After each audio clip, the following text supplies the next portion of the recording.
First off, my nigga Mo, I am the coldest. I'm not the middle child, I am the oldest. Weight of the world, carry that on my shoulders. I'm David Ruff and these niggas is oldest. These bitches be champion, these niggas be bold. I ain't naming their chassis, I'm aiming. Sup?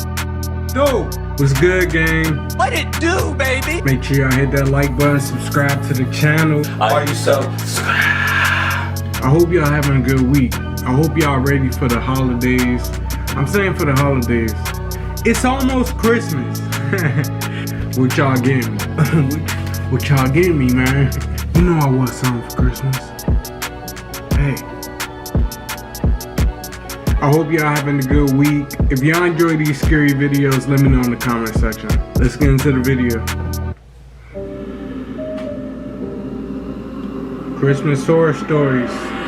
Oh dang, did that say 2022? Jesus Christ. It was Christmas Eve night. We always hosted Christmas Eve at our house when I was a kid. My grandparents, uncles, and my cousins would always come. This year I must have been like 12. My mom was making duck, as she always did on Christmas Eve. I was helping her cook and prepare this year because my dad actually had a really bad cold and was trying to not touch anything or stay too close to anyone. Our family slowly started showing up one by one. My Uncle Joe first with my cousins Chris and Valerie. They were the closest in age to me, so I've always been closest with them out of all my cousins. As soon as they got there, I got distracted from helping out my mom, because Chris brought over a video game for my PlayStation that I'd been wanting to play, Driver 2. We ran upstairs to my room to put the disc in and play, and Valerie came just to watch. But within a few minutes, my mom called my name up the stairs angrily, ruining the fun. I was hoping she'd just let me play, but she was already stressed from the amount of work that cooking and preparing for a big family is.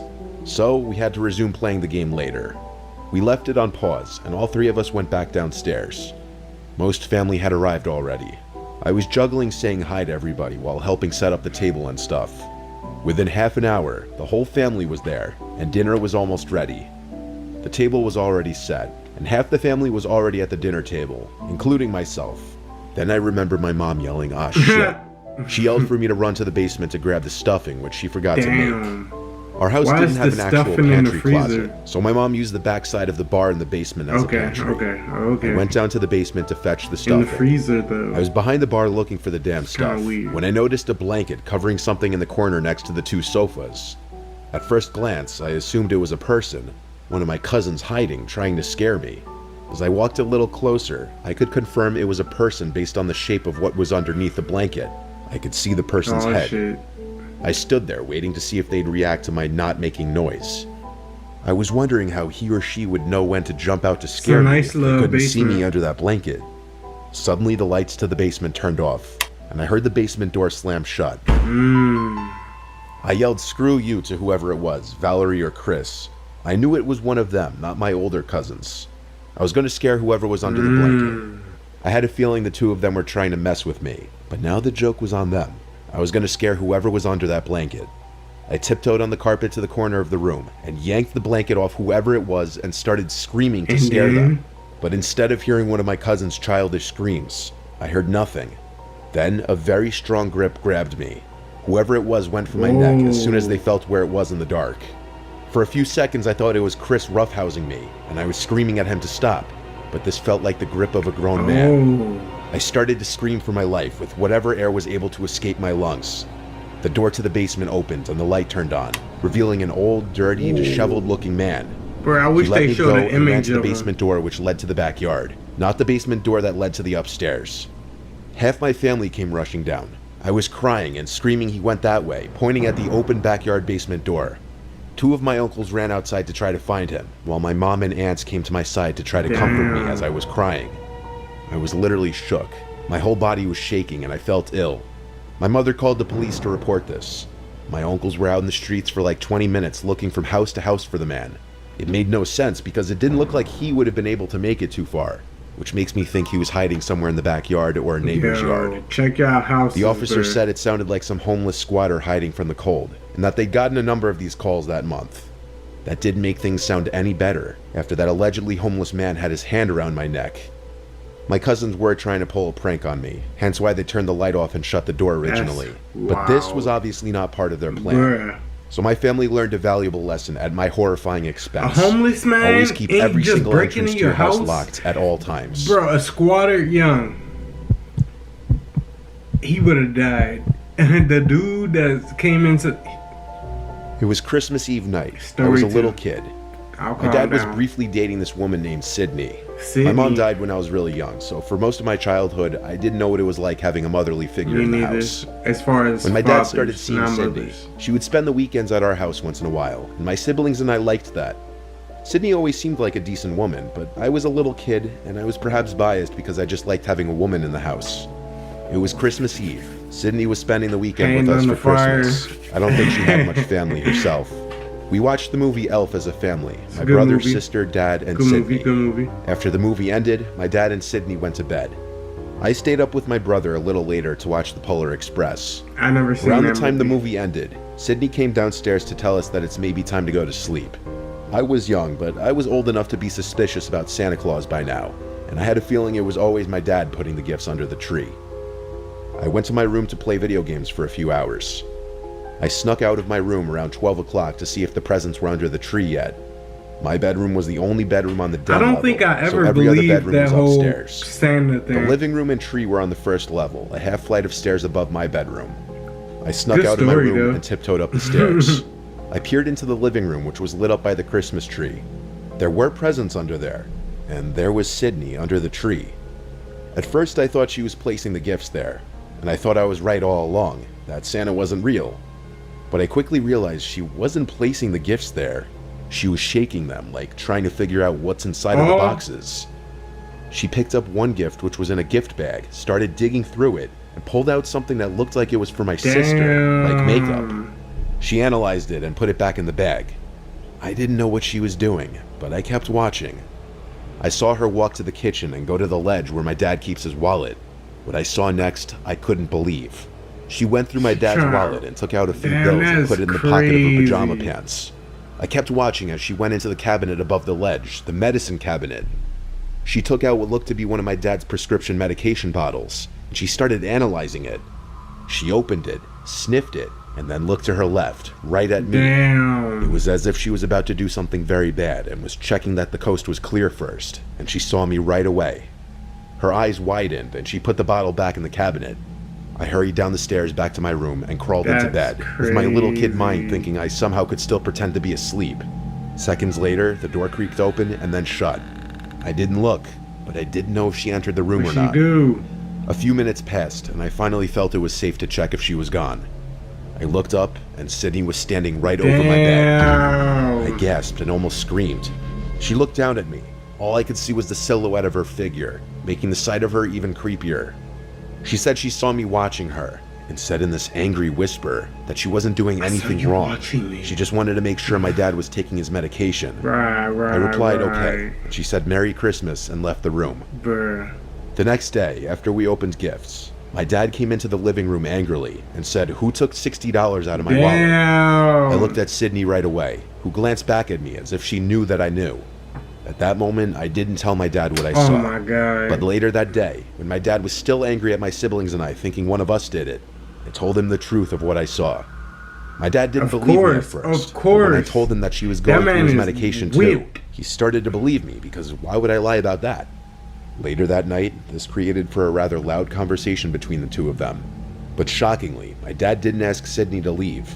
She didn't admit to stealing his money, and I think my dad simply didn't know what to do. That night, I had my bedroom door locked, which my dad always told us to never do, but I just felt safer with it locked that night, and thank God I did lock it, because around the same time as the night before, I heard the doorknob to my bedroom door jiggle a few times. It was undoubtedly her, which the next day I confirmed when I asked my dad if it was him, and he said no. After she left that night, I begged and pleaded my dad to not have her over anymore because she scared me, and it looked like she was going to do something to his medication. I'm grateful my dad listened to me, because he stopped seeing Sydney shortly after that. I wonder what she was actually going to do to his medication, if she didn't notice me watching her. Story 2 was a thumbs down. Story 2 was thumbs down. Story 1 was like, it was alright. Story 1. Christmas night of 2021. It was a Saturday night. I went up to Vermont to be with my family for the holiday and stay with them for the weekend. I was staying there from Saturday, Christmas Day, to Monday. For Christmas Eve, I went with my girlfriend to her family's gathering. For actual Christmas, I'd be with mine. Type shit. She didn't come with me, though. Our Christmas gathering wasn't huge, since our family's so spread out over the East Coast. It was my parents, my older brother, his girlfriend, my aunt and uncle, and myself. The house is big enough to accommodate all of us. We all did our family tradition of watching a movie together after dinner with the fireplace going. This year we watched Bad Santa, one of my dad's favorite Christmas movies. That's a good one. After the movie, we had pumpkin pie and ice cream, and afterwards played cards. Around 11, everyone started to get situated wherever they were sleeping. My brother and his girlfriend took one of the 2 spare bedrooms. My aunt and uncle took the second. There was a nice pull-out couch in the living room that I'd be sleeping on, which I did not mind. I liked being able to sleep by the fireplace and tree. It was very cozy. I had the TV on as I was nodding off. When I felt that I was about to fall asleep, I turned off the TV and Christmas tree lights. The fire was breathing its last breaths, and the room was just about pitch black. I miss my memory faded into a dream. Not house fires, actually about Christmas and my family. Only in my dream, we weren't at my parents' house. We were at my uncle's house, and more of my family members were there, like my cousin Jackie and my aunt Melissa. It wasn't a very exciting or unusual dream. We were at the dinner table when suddenly all of my family members in my dream stopped talking, turned and looked at me, and my aunt Melissa said in a very serious voice, "There's someone in the house, wake up." Oh shit. I actually woke up after this, and my heart was already racing for some reason. Damn. The way my dream ended genuinely disturbed me. I sat up and looked around the dark room, actually feeling uncomfortable. The super high ceiling of the living room made me feel even more exposed. I heard a creak in the floor where the kitchen and living room. Oh shit! I looked in that direction. The fire was completely out now. There was no light in the room. Yet I thought I could see a person standing right where the kitchen starts. I said, "Is someone there?" expecting one of my family members to answer back. They didn't. The silhouette-looking shadow in the doorway of the kitchen was still there, though. I sat up just a little more to look closer at the doorway. The silhouette then started moving. Bruh. It was a person. "Who is that?" I said louder. Whoever That's it was scary, went towards the back bruh. door, and I heard the back door close. Like a black I started screaming for my silhouette. family Of course to wake it's up, black, but and everyone came a out of their dark rooms. figure just moving Everyone. in the So what I had just freaking in seen the was dark, none of bro. my family members. So my dad, brother, uncle, and I threw on our shoes and coats and ran out into the cold, looking around. We found a set of footprints in the snow leading into the woods. Mind you, it was like 2 in the morning, and the neighboring houses aren't exactly on top of each other. So none of us were exactly eager to go into the woods following some unknown person's footsteps. Shit outside. We instead called the police, and while we waited for them, my brother and I stood in the backyard watching the woods. The creepy pitch black woods where someone was hiding, potentially looking back at us without our knowledge. Everyone else was inside, looking to see if anything was stolen, and surprisingly, nothing of serious value was missing. But also, it's not like my parents had jewelry or money just sitting out in the open on the first floor. The police officers who came followed the footprints into the woods as far as they could until the trail seemed to disappear or just became impossible to follow. They had not gotten any other calls regarding break-ins that night, at least not to that point. But the next day, nothing was on the news about any break-ins either. That's so it crazy. may have just been a one-off fluke thing where my parents' house happened to be the target of someone trying to steal valuables, especially like during the expensive holidays, Christmas bro. presents, I potentially. hope that's never happened to you. I'll tell you one thing though. I had a rough time falling asleep that following night in that living room again. That is not a good The image feeling. of that person in the doorway to the kitchen still haunts me. Man, bruh, y'all be safe. It's the holiday season. Y'all enjoy y'all time, but keep your heads on the swivel. Be safe, love y'all. Make sure y'all hit that like button, subscribe to the channel if you're not subscribed. I'll see y'all in the next one. I throw myself no bag, you can just keep your love, I'm cool with it. Try to let them in, they backing up, they say can't handle it. Just give me some time, my man is shit. She said she need my heart, so why she down shit? Yeah. That's how the game slide. Yeah, sitting there for the coupe, that's how the game slide. Yeah, sitting there for the. I got a bad bitch on me, that's I'm saying the fire. Yeah, sitting there for 4-door coupe outside with the gang, we sliding. Damn, bad bitch on my line, she getting too red beside it. Damn, pussy function, I got a game beside me. Said I be making her mad, she getting too red like Takis. I just can't keep my mama off me. Said she want more than she lost with me. We can go back for man, we doing it. Keep it cool. Keep it classy. We love you. Stay awesome. Always. And forever. Perfect. Yes, excellent.